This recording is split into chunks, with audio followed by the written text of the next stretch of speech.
우리 그리스도인들의 신앙의 여정의 종착역은 천국, 곧 하나님 나라입니다. 우리는 이 여정이 아무리 힘들고 어려워도 중단하거나 포기할 수 없습니다. 하나님의 나라에서 누릴 복과 영광이 얼마나 눈부시도록 찬란할지 알기 때문입니다. 오늘 아침엔 하늘 소망이라는 그 노래가 들려주는 믿음의 결단을 소개하고 싶습니다. 주님 그 나라에 이를 때까지 순례의 걸음 멈추지 않으며 어떤 시련이 와도 나 두렵지 않네. 주와 함께 걷는 이 길에. 예수님은 앞으로 완성될 하나님의 나라에서 우리를 만나시기를 손꼽아 기다리십니다. 우리도 이 만남을 간절히 소망하며 신앙 여정의 걸음을 끝까지 잘 걸어가야 하겠지요. 우리가 그토록 사랑하고 사모하는 주님을 거기서 만나면 얼마나 좋을까요? 주님이 우리 눈에서 모든 눈물을 닦아주시고 그 넓은 품에 우리를 꼭 안아주실 겁니다. 아마 저도 그렇고 아마 많은 분들이 행복에 겨워서 덩실덩실 춤을 추게 되지 않을까요? 주님 만나면 여러분 어떤 반응 보이실 거예요? 저는 춤을 추고 싶습니다. 먼저 오늘 본문은 바로 앞절인 16절과 긴밀히 연결된 상태입니다. 16절은 제자들에게 기대되는 착한 행실들에 관한 예수님의 명령입니다. 본문 17절 이하는 이 착한 행실들이 구체적으로 무엇을 뜻하는지에 대한 예수님의 가르침입니다. 지금까지 유대인들에게 착한 행실들의 기준은 율법입니다. 율법. 이제는 예수님이 하나님 나라의 도래를 선포하심으로 새로운 시대가, 차원이 다른 새로운 시대가 활짝 열립니다. 우리 그리스도인들은 예수님과 율법의 그 관계를 정확히 알아야 합니다. 그래야 율법에 대해 올바른 태도를 취할 수 있습니다. 그뿐만 아니라 율법 앞에서 적절한 반응을 보일 수 있습니다. 율법에 대한 태도와 반응은 신앙생활에 있어서 굉장히 중요합니다. 장차 예수님의 재림으로 완성될 하나님 나라와 밀접한 관련이 있기 때문입니다. 오늘 본문은 예수님과 율법의 관계에 집중합니다. 먼저 본문 17절 말씀입니다. 우리 한번 읽어볼까요? 같이 17절 시작. 내가 율법이나 선지자를 폐하러 온 줄로 생각하지 말라. 폐하러 온 것이 아니요 완전하게 하려 함이라. 아멘. 율법이나 선지자는 구약 성경 전체를 뜻하는 유대교적 전통 어구입니다. 어구. 율법은 모세오경을, 선지자는 구약 성경의 나머지 부분을 뜻합니다. 일단 예수님은 자신의 가르침을 소극적인 교훈으로 시작하십니다. 내가 율법이나 선지자를 폐하러 온 줄로 생각하지 말라. 이 교훈은 한 가지 오해를 겨냥합니다. 공동체 안에 율법 경시론자들이나 공동체 밖에 유대교 비난자들이 문제입니다. 그들이 예수님을 오해를 해서 막 비난을 퍼붓는 겁니다. 무엇보다 본문 17절의 강조점은 하반절의 적극적인 선언에 있습니다. 폐하러 온 것이 아니요 완전하게 하려 함이라. 여기서 가장 중요한 것은 완전하게 하다로 번역된 헬라어 단어입니다. 사실은 성취하다로 번역하는 것이 원어의 의미에 더 가깝고 좋습니다. 예수님의 그 관점에서 율법과 선지자, 즉 구약 성경은 하나님의 권위 있는 말씀입니다. 율법을 성취하는 것은 구약 성경이 기대한 메시아가 이 땅에 오신 목적이에요. 메시아가 율법을 성취하시기 위해 오신 거죠. 분명히 성취하다는 예수 그리스도의 사역과 직접적으로 연결된 용어입니다. 또한 구원의 역사는 예수님 안에서 클라이막스, 절정에 이릅니다. 그러니까 두 가지 해석이, 성취하다가 두 가지 해석이 가능합니다. 첫째 해석은 율법이 원래 내다본 궁극적 목표를 예수님의 가르침을 통해 가득 채우거나 성취하다입니다. 둘째 해석은 율법의 원래 의도, 진정한 의미 또는 근본 원리를 예수님의 가르침을 통해 설명하거나 명백히 밝히다입니다. 예수님의 율법 성취는 율법이 최종적으로 내다본 목표를 달성해 그 의도와 정신과 원리를 총체적으로 성취하는 것입니다. 그 총체적 성취는 율법 그 자체를 초월하는, 뛰어넘는 결과를 가져옵니다. 이런 결과가 자칫 예수님이 율법을 폐하러 오신 것이라고 오해하도록 만들 위험도 있습니다.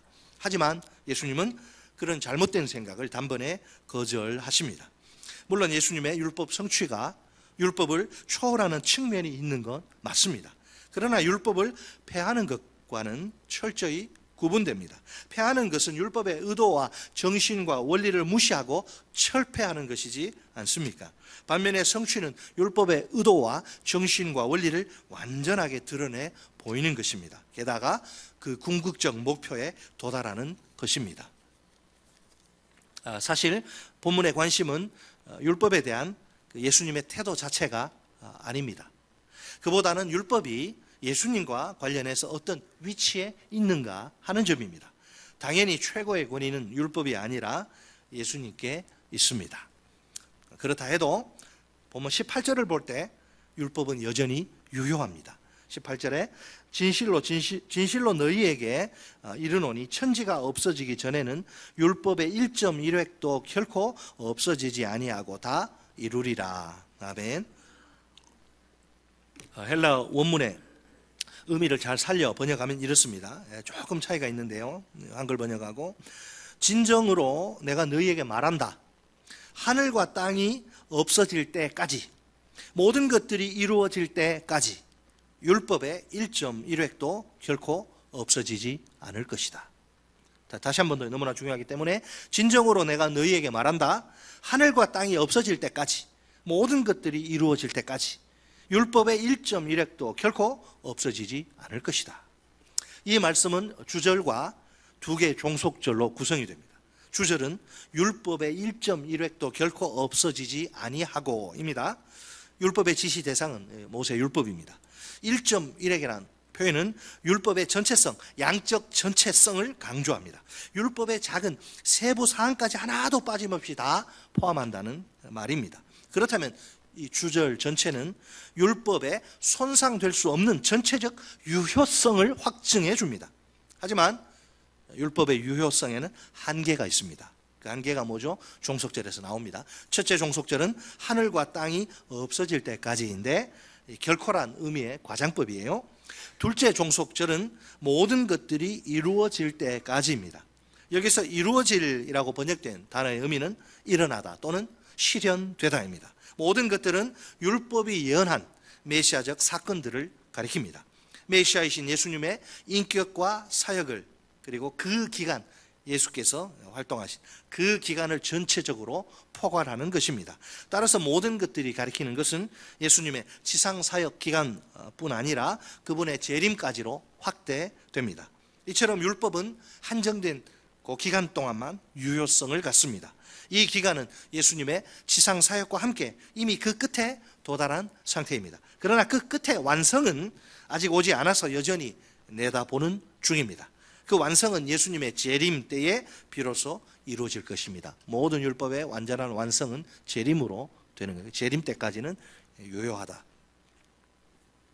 제자들에게 중요한 것은 율법에 대해서 어떤 태도를 취하느냐 하는 점입니다. 예수님은 극단적인 두 경우를 예로 제시하십니다. 본문 19절은 율법이 전체적으로 제자들에게 여전히 유효하다는 선언입니다. 우선 상반절은 율법의 작은 부분들을 무시하는 경향을 강력히 경고합니다. 그러므로 누구든지 이 계명 중에 지극히 작은 것 하나라도 버리고 또 그같이 사람을 가르치는 자는 천국에서 지극히 작다 일컬음을 받을 것이요. 아멘. 이 계명들, 이게 조금 주의를 기울일 필요가 있는데 좀 어렵습니다. 이 부분이. 자, 이 계명들은 18절의 율법을 가리킵니다. 그죠? 그렇지만 같은 율법이라도 구속사의 시간이라는 관점에서 볼 때 차이가 있어요. 19절에 이 계명들이 지시하는 대상은 뭐냐? 율법 성취 이후 율법 성취 이후 시대에 예수 이후의 시대에 속하는 것이고, 반면에 17절 18절의 율법이 향하는 대상은 예수 이전, 율법 성취 이전 시대에 속합니다. 그렇다면 이 계명들은 뭐냐? 성취된, 예수를 통해서 성취된 율법을 의미합니다. 이것은 예수님의 지상 사역에 의해서 이미 성취된, 그분의 재림 때 완성될 메시아적 율법인 거죠. 이 메시아적 율법은 메시아가 재림하실 때까지 제자들을 통치하는 원리예요, 원리. 따라서 제자들은 그분의 재림 때까지 이 성취된 메시아적 율법을 지켜야 합니다. 율법의 모든 계명들, 곧 가장 작은 것들 중 하나까지라도 예수님의 지상 사역에 의해 성취된 의미로, 문자적 의미는 아니에요. 지상 사역에 의해서 성취된 의미로 성실히 지켜야 합니다. 사실 그 작은 계명이라고 해서 버리는 것은 율법 전체를 무시하는 행동이죠. 이렇게 무시해버리는 작은 계명은 당연히 지키지 않게 되겠지요. 이런 식으로 생각하고 행동하는 자는 천국에서 어떤 자로? 작은 자로 취급받습니다. 이게 뭔 말이에요? 천국에 들어간다 못 들어간다 그 말이 아니고, 어떤 계명을 작게 여기고 무시하는 행동은 반드시 응당한 대가를 받는다는 겁니다. 그러면 천국에서 크다고 불리는 자는 누구입니까? 계명의 크기를 자기 마음대로 판단하지 않고 모두 순종하고 가르쳐야 할 대상으로 받아들이는, 수용하는 사람입니다. 결국 천국의 제자는 누구나 예수님이 명령하신 것을 순종하도록 가르쳐야 합니다. 물론 특히 지극히 작게 여겨지는 계명, 사람들 눈에 지극히 작게 여겨지는 계명이라도 자기가 그 뜻에 순종해야 합니다. 한 걸음 더 나아가 다른 사람들도 그 뜻에 순종하도록 가르쳐야 합니다. 순종은 여러분 배우는 거예요. 저절로 되지 않습니다. 배워야 되는 거예요. 원래 이 성경의 모든 계명은 그 안에 하나님의 뜻을, God's will, 하나님의 의지를 담고 있습니다. 그래서 언제 어디서나 누구에게나 마땅히 존중받아야 합니다. 무시해도 좋을 만큼 시시하고 가벼운 계명이란 애초에 없습니다. 솔직히 우리가 하나님의 계명대로, 그분의 뜻대로 행하는 삶이 얼마나 중요합니까? 그런 삶이 있어야 예수님의 영적 가족의 일원, 구성원이 될 수 있습니다. 만약 그런 삶이 없다면, 계명과 상관없는 삶을 살면 불행히도 그는 예수님과는 아무런 관계가 없는 자가 됩니다. 마태복음 12장 50절 말씀입니다. 누구든지 하늘에 계신 내 아버지의 뜻대로 하는 자가 내 형제요 자매요 어머니니라 하시더라. 아멘. 굉장히 중요한 거죠. 계명대로 행해야 예수님이 자기 가족으로 받아주시겠대요. 또한 우리가 하나님의 뜻대로 행해야 그분의 나라에 들어갈 수 있습니다. 우리가 이 세상에서 하나님의 뜻대로 행하는 삶을 살다가, 물론 100%는 없습니다. 경향성 자체가, 트렌드가 하나님의 계명대로 순종하게끔 이게 만들어진다는 거죠. 우리가 이 세상에서 하나님의 뜻대로 행하는 삶을 열심히 살다가 하나님이 야 이제 너 그만하고 됐다 와라, 그러면 그분의 나라에 들어가는 거예요. 마태복음 7장 21절 말씀입니다. 나더러 주여 주여 하는 자마다 다 천국에 들어갈 것이 아니요 다만 하늘에 계신 내 아버지의 뜻대로 행하는 자라야 들어가리라. 아멘. 네. 그렇다면 계명에 대한 그 태도와 반응이 중요한 거죠. 생명이 걸린 거니까. 오늘 나는 그 하나님의 뜻이 담긴 계명들에서 어떤 태도를 취합니까? 또 그 계명들 앞에서 어떤 반응을 보입니까? 정말 모든 계명들을 하나님의 말씀으로 알고 아멘으로 받아들입니까? 그 말씀대로 순종하고 있습니까? 다른 사람들에게 순종해야 한다, 당신도, 나만 아니고 당신도 순종해야 된다, 이렇게 우리 목자가 목원들에게 가르치고 있습니까? 혹시 계명이 크네 작네 하면서 자기 마음대로 판단하고 있지는 않습니까? 아니면 받아들이기 어렵네 까다롭네 하면서 함부로 평가하고 있지는 않습니까? 감히 하나님의 말씀을. 하나님의 계명은 판단이나 평가, 인간의 판단이나 평가를 위해서가 아니라 순종을 위해서 주어진 것입니다. 예수님이 계명들에 대한 순종을 천국 입성의 길로 선언하신 엄중한 사실을 꼭 기억합시다. 이제 예수님은 본문의 결론을 강력한 권위로 제시하십니다. 우리 다 같이 본문 20절 말씀을 한 목소리로 읽겠습니다. 20절 시작. 내가 너희에게 이르노니 너희 의가 서기관과 바리새인보다 더 낫지 못하면 결코 천국에 들어가지 못하리라. 아멘. 여기서 천국이란 그 예수님의 재림 때 완성될 하나님 나라를 가리킵니다. 예수님이 제자들에게 요구하시는 게 뭐예요? 더 나은 의, 곧 더 뛰어넘는 의입니다. 놀랍게도 이 더 뛰어넘는 의는 완성될 하나님 나라에 들어가는 기준으로 제시됩니다. 이 의가 없이는 그 어느 누구도 하나님 나라에 들어갈 수 없습니다. 1세기 당시 그 서기관과 바리새인은 어때요? 이 사람들이 그냥 뭐 허접한 사람들 아니에요. 대단한 사람들. 이 사람들은 그런데 이 사람들이 한 짓을 보세요. 예수님을 대적하는 대표적인 유대인들 앞장서서 누구보다도 근데 이 사람들은 율법을 철저히 지키기로 소문난 자들이죠. 하나님 말씀대로 순종하며 산다고 하면서 진리이신 예수님을 대적하고 제자들을 막 공격하고. 그들은 야, 우리 같이 율법을 철저히 지키는 사람 있으면 나와보라 그래. 율법 준수를 내세우면서 자기들이 대단히 의로운 사람들이라고 자부합니다. 그러나 예수님의 눈에는 차디찬 율법주의와 역겨운 위선으로 똘똘 뭉친 자들입니다. 율법의 수호자라고 자처하면서 메시아 예수님께 대한 공격을 주도하다니요. 있을 수 있는 일입니까? 그러니 예수님께 날카로운 질책의 회초리를 맞아서 체면을 구기기 일쑤입니다. 예수님께 대들다가 개망신 당하는 장면들이 많이 나와요. 까불고 덤벼들다가 예수님한테 아주 묵사발이 되잖아요. 사실상 본문 20절의 핵심은 너희의예요. 너희의. 자, 이것은 서기관과 바리새인의 의와 비교되는 제자들의 의입니다. 이 비교는 질적인 것일까요? 아니면 양적인 것일까요? 질적인 것은 관계의 문제요. 양적인 것은 윤리적 행동의 문제입니다. 뒤이어 나오는 이 구체적인 그러면 더 나은 의를 갖추는 삶이 뭐냐? 이 여섯 가지 대조법으로 율법이 이렇게 말했는데 그 차원이 아니야. 나는 새로운 차원. 우리 주님이 쭉 이야기하시죠. 이 6가지 대조적 교훈들이 힌트입니다. 너희 의는 서기관과 바리새인의 의보다 양적으로 뛰어난 게 분명합니다. 하지만 이 구약 성경과 신약 성경을 세밀히 살펴보면 양적 의미가 전부는 아닙니다. 하나님의 은혜와 관련된 질적 의미도 포함합니다. 그러므로 제자들의 의가 서기관과 바리새인의 의와 질적인 차이도 있는 셈입니다. 사실을 말하자면 이 질적 차이야말로 제자들의 의가 서기관과 바리새인의 의와 차별화되어 본질적으로 다른 지점입니다. 제자들에게 기대되는 더 뛰어넘는 의는 하나님의 통치에 기초한 그 통치에 의해 가능하게 된 행동을 의미하기 때문입니다. 이 통치는 하나님의 뜻을 성취하신 메시아 예수님을 통해 가능하게 됩니다. 물론 이 하나님의 뜻은 율법과 선지자에 계시된 상태입니다. 이런 점에서 제자들의 의는, 우리의 의는 자기 스스로 이룬 자기 의가 아닙니다. 하나님의 은혜로 주어진 하나님의 나라의 하나님의 통치의 의입니다. 그리고 제자들은 이런 의로 장차 완성될 하나님의 나라에 들어가게 될 것입니다. 반면에 서기관과 바리새인은 예수님을 메시아로 받아들이기를 거부합니다. 그 결과 그들의 의는 이 근본적인 하나님과의 관계, 이 근본적인 관계가 없는 율법주의적인 자기 의가 되고 맙니다. 그들의 의는 이처럼 메시아와는 아무런 관계가 없습니다. 그러다 보니 하나님 나라에 들어가는 기준에 미치지 못합니다. 제자들도 그들의 그런 의를 뛰어넘지 못하면 절대로 천국에 들어가지 못합니다.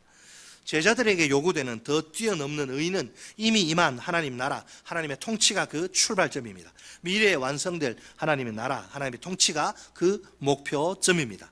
또 제자들의 더 뛰어넘는 의는 이미 임한 하나님 나라의 결과입니다. 동시에 언젠가 완성될 하나님 나라에 들어가는 조건입니다. 결과이자 조건, 출발점이자 목표점.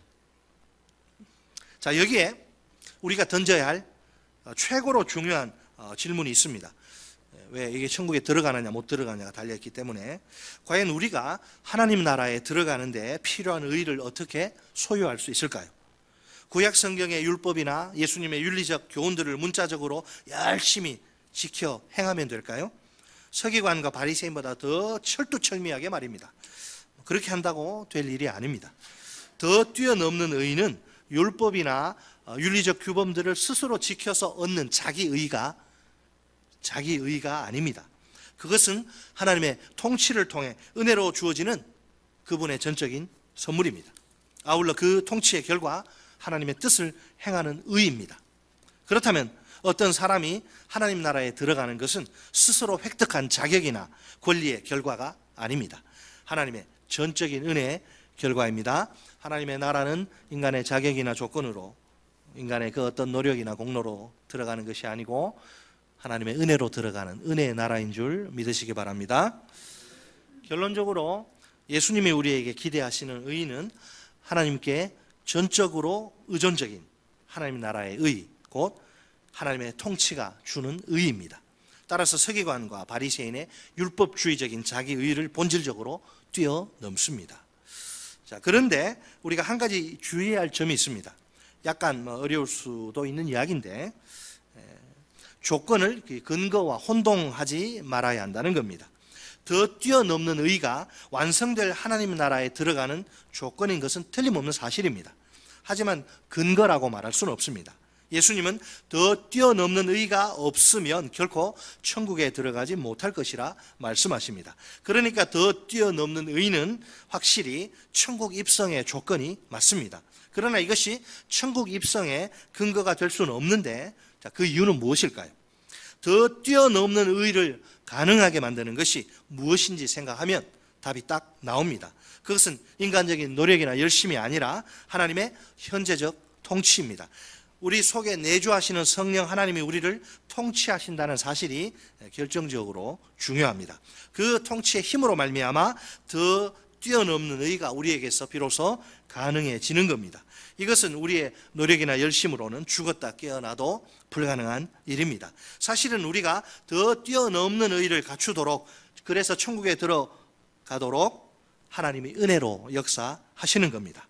그렇다면 하나님의 나라는 우리의 힘이나 노력으로 들어가는 인간의 나라가 아닙니다. 하나님의 은혜로 들어가는 그분의 나라입니다. 다른 말로 하면 하나님 나라는 우리를 위한 하나님의 최고의 선물입니다. 그러니 더 뛰어넘는 의가 천국 입성, 내가 더 뛰어넘는 의를 마련했으니 이걸 근거로 나를 들여보내 주십시오. 나는 이 정도, 나는 괜찮은 사람입니다. 천국 입성의 근거로 작용할 수 없겠지요. 다시 한번 강조하지만 더 뛰어넘는 의, 천국의 필수 조건입니다. 더 뛰어넘는 의는 하나님의 통치의 결과입니다. 내가 막 죽도록 노력해서 얻을 수 있는 게 아니란 말이죠. 관건은 내가 예수를 영접했는가, 내가 현재 성령이 내 속에 들어오시고 내가 현재 하나님의 통치를 받고 있느냐 하는 것입니다. 우리 정직하게 한번 하나님 앞에 자문자답해 봅시다. 정말 오늘 하나님이 내 인생의 주인으로 나를 통치하십니까? 진정으로 현재 하나님이 내 인생의 왕으로 나를 다스리십니까?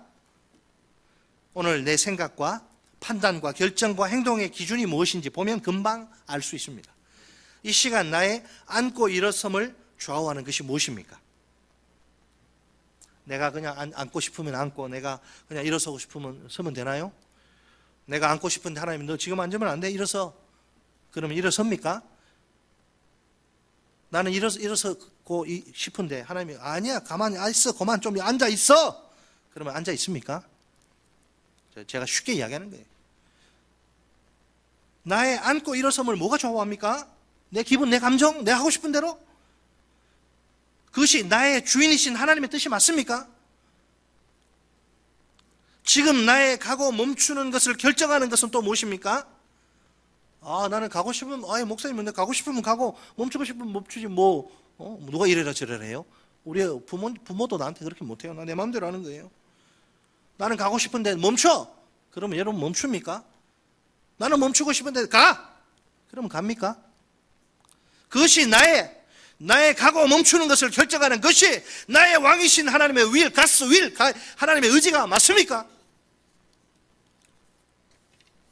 굉장히 심각한 질문이에요, 이거는. 여러분, 예수 믿는 거 쉽지 않습니다. 천국 가는 거 쉽지 않습니다. 믿음의 안에 담겨 있는 내용이 너무나 많기 때문에. 혹시 하나님의 뜻과 의지를 나 몰라요, 헷갈려요, 그렇게 힘들다고 말하고 싶은 분이 계십니까? 솔직히 하나님의 뜻과 의지에 대해서 별 관심이 없는 건 아닌가요? 먹고 살기 바빠가지고 관심이 막 자식 키우는데 막 오로지 올인해가지고 하나님의 뜻과 의지, 그 대충 그냥 교회만 다니면 되지, 별 관심 없는 거 아닙니까? 오늘도 다양한 수단을 통해 자신의 뜻과 의지를 분명히 밝히시는 하나님이십니다. 하나님은 기록된 말씀인 이 성경 66권을 통해 자신의 뜻과 의지를 가르쳐 주십니다. 예배 시간에 세우신 이런 말씀의 종을 통해 자신의 뜻과 의지를 알려주십니다. 성령의 세미한 내적 음성을 통해 자신의 뜻과 의지를 깨닫게 하십니다. 주변의 형제 자매들, 지인들 이런 조언을 통해서 자신의 뜻과 의지를 우리가 듣게 하십니다. 상황이나 환경이 막 갑자기 변해요. 잘 봐야지 그걸. 상황이나 환경의 변화를 통해서도 자신의 뜻과 의지를 보게 하십니다. 그래도 제일 중요한 것은 신구약 성경 66권을 통해 들려주시는 하나님의 음성입니다. 그 다음으로 중요한 것은 말씀의 사역자를 통해 듣게 하시는 하나님의 메시지입니다. 그러므로 우리는 오늘도 얼마든지 하나님의 뜻과 의지를 알 수 있습니다. 그러니 하나님의 뜻대로, 하나님의 의지대로 순종하며 살 수 있습니다. 슬프게도 자기가 인생의 주인 노릇하고 왕 노릇하는 사람들이 꽤 많습니다. 교회 밖은 당연하고 그는 왈가왈부할 필요가 없어요. 교회 밖의 사람들은 그렇게 하든 말든 우리가 어떻게 할 수가 없잖아요. 교회 안에도 그런 사람들이 많다는데 한국 교회 문제의 심각성이 있습니다. 불편한 진실이지만 이것은 하나님께 대한 반역 행위입니다. 그리스도의 십자가를 짓밟고 모욕하는 행동입니다. 자, 왜 그런지 아십니까? 우리는 그렇게 살 수 없고 살아서 안 되는 특별한 존재들이기 때문입니다. 오늘 본문 책갈피 놓으시고 갈라디아서 2장, 우리 오늘 찬양대가 찬양했네요. 참 하나님의 은혜가 놀랍습니다. 이거 제가 고를지 어떻게 아셨어요? 갈라디아서 2장 20절, 신약성경 304쪽입니다.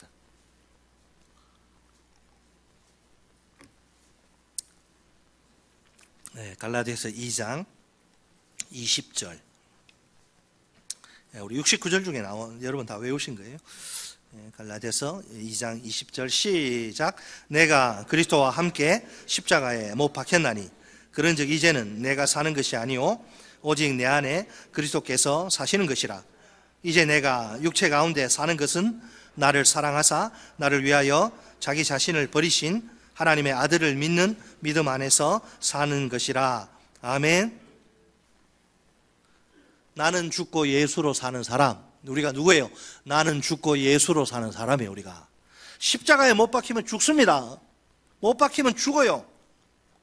과거에 주인 노릇하고 왕 노릇하던 나는, 나의 옛사람은 이미 십자가에서 그리스도와 함께 못 박혀 죽었습니다. 사망선에 죽었어요. 그런 나는 죄짓기 좋아하고 막 악하고 음란하고 더러운 거 막 찾아다니고 거짓말 숱하게 거짓말하고 그런 옛사람은 죽어버렸단 말이에요. 지금 그러면 이렇게 호흡하며 누구는 설교하고 누구는 또 이렇게 듣고 이렇게 호흡하며 사는 건 이 나의 옛사람이 아니라 새 사람이에요. 누구든지 그리스도 안에 있으면 어떻게 돼요? 새로운 피조물이라. 이전 것은 지나갔으니 보라 새 것이 되었도다. 믿습니까? 예수 믿는데 옛사람 안 돼요. 있을 수 없는 일이에요. 옛사람은 살 수 없어요. 새 사람, 오직 내 안에 옛사람이 아니라 그리스도께서 사시는 것입니다. 이것은 그리스도를 믿기 이전의 삶과는 완전히 차원이 다른 삶이에요. 하나님의 아들을 믿는 믿음 안에서 사는 새로운 삶 말입니다. 나를 사랑하셔서 나를 위하여 자기 자신을 버리신 하나님의 아들이 내 인생의 중심, 코어, 핵심인 삶이지요. 하나님의 아들 예수님이 나를 살리시기 위해 십자가에 못 박혀 돌아가신 걸 믿는다면 나는 믿기 이전과는 다르게 살 수밖에 없습니다. 다르게 살아야 마땅합니다. 어찌 예전처럼 여전히 내가 주인 노릇하고 내가 왕 노릇하며 내 마음대로 살 수 있단 말입니까? 그것은 처음부터 아예 말이 안 되는 소리입니다. 그것은 내 옛사람이 아직 십자가에 못 박히지 않았다. 여전히 살아있다. 그거 아니고 뭐겠습니까? 오늘 우리가 본문 속에서 만나는 예수님 어떤 분이십니까? 메시아 예수님이 율법의 성취자로서 이 세상에 오십니다. 예수님은 율법의 최종적인 목표를 달성하셔서 그 의도와 정신과 원리를 충체적으로 성취하십니다. 그러나 그 완성은 아직 예수님의 재림 때까지 남아 있습니다. 우리가 무시하거나 가볍게 여겨도 괜찮은 시시한 율법이란 없습니다. 우리는 율법의 모든 계명들, 곧 가장 작은 것들 중 하나까지라도 문자적인 의미가 아니고 성취된 의미로 성실히 지켜야 합니다. 이 메시아적 율법이 예수님이 재림하실 때까지 우리를 통치하는, 우리의 삶을 다스리고 이끄는 원리, 원동력입니다. 이 율법에 대한 순종이 천국 입성의 길입니다. 오늘 예수님이 우리에게 요구하시는 것은 무엇입니까? 메시아 예수님이 오늘 우리에게 더 뛰어넘는 의를 요구하십니다. 그 의를 하나님 나라에 들어가는 조건으로 제시하십니다. 그렇지만 이 의는 우리 스스로 애쓰고 노력해서 획득하는 자기 의가, 셀프 라이티어스니스가 아니에요. 자기 의가 아닙니다. 오직 하나님의 통치의 결과로 우리에게 주어지는 특별한 의입니다. 그래서 하나님의 전적인 은혜로 주어지는 선물입니다. 아무도 자랑할 수 없습니다. 오늘 예수님이 우리에게 기대하시는 것은 무엇입니까? 메시아 예수님이 오늘 우리가 하나님의 통치를 누리는 인생이 되길 기대하십니다. 관건은 하나님이 내 인생의 주인으로, 왕으로 나를 통치하시느냐 하는 거예요. 더 이상 내가 내 인생의 주인 노릇을 하거나 왕 노릇을 하지 말아야 합니다. 오늘도 하나님은 우리에게 자신의 뜻과 의지를 분명히 보여주십니다. 기록된 하나님의 말씀인 성경 66권과 친히 세우신 말씀의 종을 통해서 말입니다. 우리가 하나님이 보여주시고 알려주시는 그분의 뜻과 의지를 잘 분별합시다. 그 뜻대로 순종하며 삽시다. 그럴 때 예수님이 요구하시는 더 뛰어넘는 의가 우리의 소유가 될 것입니다. 장차 완성될 하나님의 나라에서 그토록 사모하고 사랑하고 사모하는 우리 주님 만나 흐드러지게 춤을 추게 될 것입니다.